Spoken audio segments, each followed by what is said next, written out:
નમસ્કાર વાલા પેન્શનર મિત્રો, નિવૃત્ત કર્મચારી મિત્રો, ભાઈઓ તથા બહેનો, સ્વાગત છે આપ સૌનું આપણી પોતાની યુટ્યુબ ચેનલ પેન્શન ગુજરાતમાં। મિત્રો, આજનો વિડીયો ખાસ કરીને વર્ષ 2008થી 2024 વચ્ચે નિવૃત્ત થયેલા તમામ પેન્શનરો માટે ખૂબ જ મહત્વનો છે, કારણ કે આજે આપણે એવી માહિતી વિશે વાત કરવા જઈ રહ્યા છીએ જે લાખો પેન્શનરોના જીવન સાથે સીધી રીતે જોડાયેલી છે। છેલ્લા ઘણા મહિનાઓથી પેન્શનરોમાં એક જ ચર્ચા ચાલી રહી છે કે 8મા પગાર પંચ પછી પેન્શનમાં કેટલો વધારો થશે, શું જૂના પેન્શનરોને પણ તેનો લાભ મળશે અને જો લાભ મળશે તો કેટલો મળશે। તો મિત્રો, આજના વિડીયોમાં આપણે આ તમામ મુદ્દાઓને સરળ ભાષામાં સમજવાના છીએ, તેથી વિડીયોને અંત સુધી જરૂરથી જોતા રહેજો। મિત્રો, જેમ તમે જાણો છો કે કેન્દ્ર સરકારે 8મા પગાર પંચની જાહેરાત કરી દીધી છે, પરંતુ પગાર પંચનું મુખ્ય કામ સરકારી કર્મચારીઓ અને પેન્શનરોના પગાર, ભથ્થા અને પેન્શનની સમીક્ષા કરીને નવી ભલામણો કરવાનું હોય છે।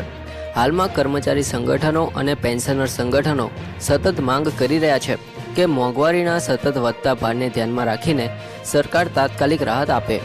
મિત્રો, આજે બજારમાં જીવન જરૂરી ચીજવસ્તુઓના ભાવમાં સતત વધારો થઈ રહ્યો છે। રસોઈ ગેસ, પેટ્રોલ, ડીઝલ, દવાઓ, શાકભાજી અને રોજિંદા જરૂરિયાતોની ચીજવસ્તુઓમાં ભાવ સતત વધી રહ્યા છે। આવી સ્થિતિમાં ઘણા પેન્શનરો માટે હાલની પેન્શન પર જીવન જીવવું મુશ્કેલ બની રહ્યું છે। મિત્રો, કર્મચારી સંગઠનોનો દાવો છે કે જો ડીએ એટલે કે મોંઘવારી ભથ્થાને મૂળ પગારમાં મર્જ કરવામાં આવે તો પેન્શનરોને નોંધપાત્ર ફાયદો થઈ શકે છે। હાલમાં મોંઘવારી ભથ્થું સતત વધતું રહ્યું છે અને જો તેને મૂળ પગારમાં સમાવી દેવામાં આવે તો નવી પેન્શનની ગણતરી વધુ ફાયદાકારક બની શકે છે। અહીં એક મહત્વની બાબત સમજવાની છે, જ્યારે પણ નવું પગાર પંચ આવે છે ત્યારે ફિટમેન્ટ ફેક્ટર ખૂબ જ મહત્વનો ભાગ ભજવે છે। ફિટમેન્ટ ફેક્ટર એટલે જૂના પગાર અથવા પેન્શનને નવા દરે રૂપાંતરિત કરવાની પદ્ધતિ। હાલમાં વિવિધ સંગઠનો 2 થી લઈને 2.86 સુધીના ફિટમેન્ટ ફેક્ટરની માંગ કરી રહ્યા છે। જો સરકાર ઊંચું ફિટમેન્ટ ફેક્ટર સ્વીકારે તો પેન્શનરોની માસિક પેન્શનમાં નોંધપાત્ર વધારો થઈ શકે છે। ઉદાહરણ તરીકે, જો કોઈ પેન્શનરની હાલની પેન્શન 20,000 રૂપિયા હોય અને ફિટમેન્ટ ફેક્ટર 2 લાગુ થાય છે તો તેની પેન્શન આશરે 40,000 રૂપિયા સુધી પહોંચી શકે છે। જો કે આ માત્ર એક ઉદાહરણ છે, વાસ્તવિક આંકડા સરકારની અંતિમ જાહેરાત બાદ જ સ્પષ્ટ થશે। મિત્રો, વર્ષ 2008થી 2024 વચ્ચે નિવૃત્ત થયેલા પેન્શનરો માટે સૌથી મહત્વનો પ્રશ્ન એ છે કે શું તેમને પણ સમાન લાભ મળશે। તો મિત્રો, વિશેષજ્ઞોના જણાવ્યા મુજબ જ્યારે નવું પગાર પંચ અમલમાં આવે છે ત્યારે નિવૃત્ત પેન્શનરોને પણ સુધારેલી પેન્શનનો લાભ આપવામાં આવે છે। તેથી મોટી સંખ્યામાં પેન્શનરો આશા રાખી રહ્યા છે કે આગામી સમયમાં તેમની પેન્શનમાં પણ સારો વધારો થશે। મિત્રો, હાલમાં વિવિધ પેન્શનર સંગઠનો સરકાર સમક્ષ કેટલીક મુખ્ય માંગણીઓ મૂકી રહ્યા છે, જેમાં 18 મહિનાના ડીએ એરેસ્ટનો મુદ્દો, પેન્શન સુધારો, મેડિકલ સુવિધાઓમાં વધારો અને ફેમિલી પેન્શનના નિયમોમાં સુધારા જેવી માંગણીઓનો સમાવેશ થાય છે। ઘણા પેન્શનરોનું માનવું છે કે કોરોના કાળ દરમિયાન અટકાવાયેલા ડીએ એરેસ્ટની ચૂકવણી થવી જોઈએ। જો કે સરકાર તરફથી હજી સુધી કોઈ સત્તાવાર નિર્ણય જાહેર કરવામાં આવ્યો નથી। મિત્રો, બીજી મહત્વની બાબત એ છે કે 8મા પગાર પંચની ભલામણો લાગુ થવામાં હજુ સમય લાગી શકે છે, કારણ કે પંચને પોતાની ભલામણો તૈયાર કરવા માટે સમય આપવામાં આવ્યો છે। ત્યારબાદ સરકાર તેને સ્વીકારશે કે તેમાં ફેરફાર કરશે તે પણ જોવાનું રહેશે। પરંતુ આ દરમિયાન કર્મચારી સંગઠનો માંગ કરી રહ્યા છે કે સરકાર વચગાળાની રાહત આપે। જો સરકાર આવું કરે તો લાખો કર્મચારીઓ અને પેન્શનરોને તાત્કાલિક લાભ મળી શકે છે। મિત્રો, ઘણા નિષ્ણાંતોનું માનવું છે કે જો ડીએને મૂળ પગારમાં મર્જ કરવામાં આવે તો ભવિષ્યમાં પેન્શનની ગણતરી વધુ ફાયદાકારક બની શકે છે। આથી પેન્શનરોની આવકમાં નોંધપાત્ર વધારો જોવા મળી શકે છે। આજે ઘણા પેન્શનરો એવા છે જેમણે આખું જીવન સરકારી સેવામાં પસાર કર્યું છે। નિવૃત્તિ બાદ તેઓ પોતાના પરિવાર સાથે સન્માનપૂર્વક જીવન જીવવા માગે છે, તેથી તેમની આર્થિક સુરક્ષા ખૂબ જ મહત્વપૂર્ણ છે। મિત્રો, સરકાર દ્વારા લેવામાં આવનાર દરેક નિર્ણય પર લાખો પરિવારોની આશા જોડાયેલી છે, તેથી પેન્શનરો આતુરતાથી 8મા પગાર પંચની ભલામણોની રાહ જોઈ રહ્યા છે। જો ભવિષ્યમાં સરકાર તરફથી કોઈ સત્તાવાર જાહેરાત કરવામાં આવશે તો તેની સંપૂર્ણ માહિતી સૌથી પહેલાં આપણી ચેનલ પર તમને આપવામાં આવશે। તો મિત્રો, અહીં એક ખાસ વાત યાદ રાખજો, સોશિયલ મીડિયા પર ઘણી અફવાઓ પણ ફેલાતી હોય છે, તેથી માત્ર સત્તાવાર જાહેરનામા અને વિશ્વસનીય માહિતી પર જ વિશ્વાસ કરવો જોઈએ। મિત્રો, હવે એક ખૂબ જ મહત્વના મુદ્દા પર વાત કરીએ તો ઘણા પેન્શનર મિત્રો સતત એક પ્રશ્ન પૂછે છે કે જો 8મા પગાર પંચમાં અમલમાં આવશે તો શું પેન્શનરોને સમાન લાભ મળશે?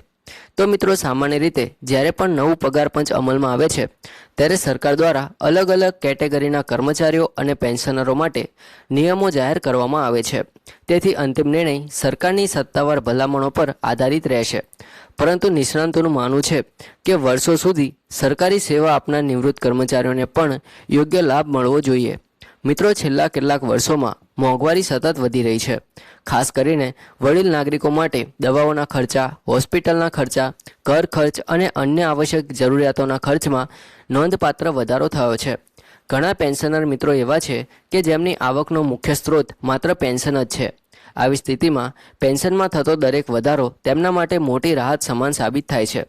મિત્રો, પેન્શનર સંગઠનોનું કહેવું છે કે નિવૃત્ત કર્મચારીઓને પોતાના જીવનના અમૂલ્ય વર્ષો દેશ અને રાજ્યની સેવા માટે સમર્પિત કર્યા હોય છે. તેથી તેઓને મોંઘવારી પ્રમાણે યોગ્ય પેન્શન મળવું તે તેમનો અધિકાર છે. હાલમાં અનેક સંગઠનો સરકાર સમક્ષ મજબૂત રજૂઆતો કરી રહ્યા છે કે પેન્શનરોના પ્રશ્નોનો વહેલી તકે ઉકેલ લાવવામાં આવે. મિત્રો, અહીં એક બીજી મહત્વની માહિતી પણ સામે આવી રહી છે કે કેટલાક નિષ્ણાંતોનું માનવું છે કે જો ફિટમેન્ટ ફેક્ટર ઊંચો રાખવામાં આવશે તો માત્ર પેન્શનમાં જ નહીં પરંતુ ફેમિલી પેન્શન મેળવનારા લાભાર્થીઓને પણ તેનો પરોક્ષ લાભ મળી શકે છે.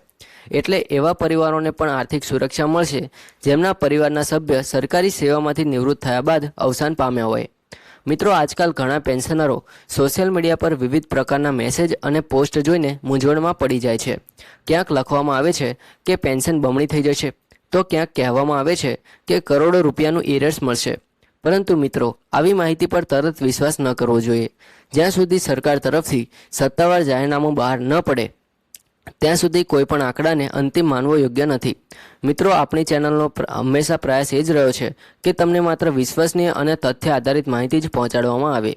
તેથી જ્યારે પણ કોઈ સત્તાવાર જીઆર, પરિપત્ર અથવા સરકારની જાહેરાત આવશે ત્યારે તેની સંપૂર્ણ વિગતો સાથે અમે તમને માહિતગાર કરીશું. હવે મિત્રો, આ ઉપરાંત ઘણા પેન્શનરો માંગ કરી રહ્યા છે કે ડિજિટલ પ્રક્રિયાઓને વધુ સરળ બનાવવામાં આવે. કારણ કે વડીલ નાગરિકો માટે ઘણી વખત ઓનલાઈન પ્રક્રિયાઓ સમજવી ખૂબ જ મુશ્કેલ બની જાય છે. જો પ્રક્રિયાઓ સરળ બનાવવામાં આવે તો લાખો પેન્શનરો તેનો સીધો લાભ મેળવી શકે છે. મિત્રો, સરકાર અને પેન્શનર સંગઠનો વચ્ચે વિવિધ મુદ્દાઓ પર ચર્ચાઓ ચાલુ છે. આગામી મહિનાઓ દરમિયાન 8મા પગાર પંચને લઈને મહત્વપૂર્ણ બેઠકો યોજાઈ શકે છે. આ બેઠકોમાં કર્મચારીઓ અને પેન્શનરોની માંગણીઓ પર ગંભીરતાથી વિચારણા કરવામાં આવશે તેવી આશા રાખવામાં આવે છે. મિત્રો, એક વાત નિશ્ચિત છે કે સમગ્ર દેશના લાખો પેન્શનરોની નજર હવે 8મા પગાર પંચ પર ટકેલી છે. દરેક વ્યક્તિ ઈચ્છે છે કે નિવૃત્તિ પછીનું જીવન આર્થિક રીતે વધુ સુરક્ષિત બને અને જો સરકાર તરફથી સકારાત્મક નિર્ણય લેવામાં આવશે તો તેનો લાભ લાખો પરિવારો સુધી પહોંચશે.